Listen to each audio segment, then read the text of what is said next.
യേശുനാമത്തിന് മഹത്വമുണ്ടായിരിക്കട്ടെ.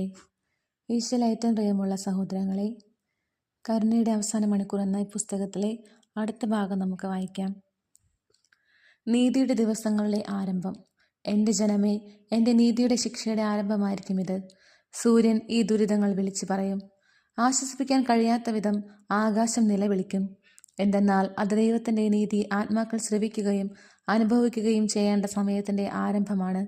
എൻ്റെ കുഞ്ഞുങ്ങളെ, ഞാൻ ആകാശത്തിൻ്റെയും ഭൂമിയുടെയും സമുദ്രത്തിൻ്റെയും അവയിലുള്ള സകലത്തിൻ്റെയും സ്രഷ്ടാവാണ്. തീർച്ചയായും എൻ്റെ രാജ്യം നിങ്ങളുടെ ഉള്ളിൽ തന്നെ ആയിരിക്കാൻ ഞാൻ ആഗ്രഹിച്ചു. നിങ്ങളെയെല്ലാം സൃഷ്ടിക്കുകയും വീണ്ടെടുക്കുകയും ചെയ്തുകൊണ്ട് നിങ്ങളുടെ രാജാവും കർത്താവുമായിരിക്കാൻ എനിക്ക് അവകാശമുണ്ട്. എന്നാൽ നിങ്ങളാകട്ടെ, ജ്ഞാനസ്നാന വേളയിൽ നിങ്ങൾ എന്നോട് വാഗ്ദാനം ചെയ്ത വിശ്വാസത്തെ മലിനപ്പെടുത്തുകയും തകർക്കുകയും ചെയ്തിരിക്കുന്നു.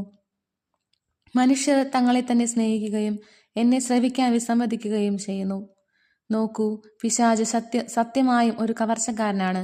കാരണം അവൻ പാപപ്രലോഭനങ്ങൾ വഴിയും വ്യാജ വാഗ്ദാനങ്ങൾ വഴിയും തനിക്ക് വേണ്ടി ആത്മാക്കളെ മോഷ്ടിക്കുന്നു.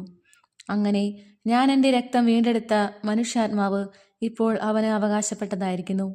എന്തെന്നാൽ മനുഷ്യന് സ്വാതന്ത്ര്യം നൽകപ്പെട്ടിട്ടുണ്ട്.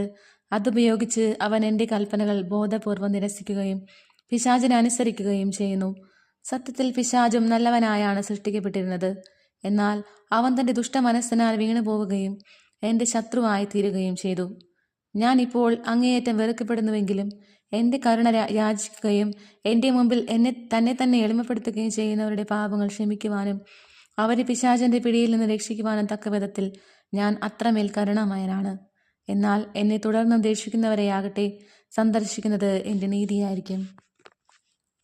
പ്രിയമുള്ള മക്കളെ, ഈശോയുടെ കരുണയ്ക്ക് വേണ്ടി നമുക്ക് ആശ്രയിക്കാം, പ്രാർത്ഥിക്കാം. യേശു നമ്മെ എല്ലാവരെയും കരുണക്കടലിൽ മുക്കട്ടെ.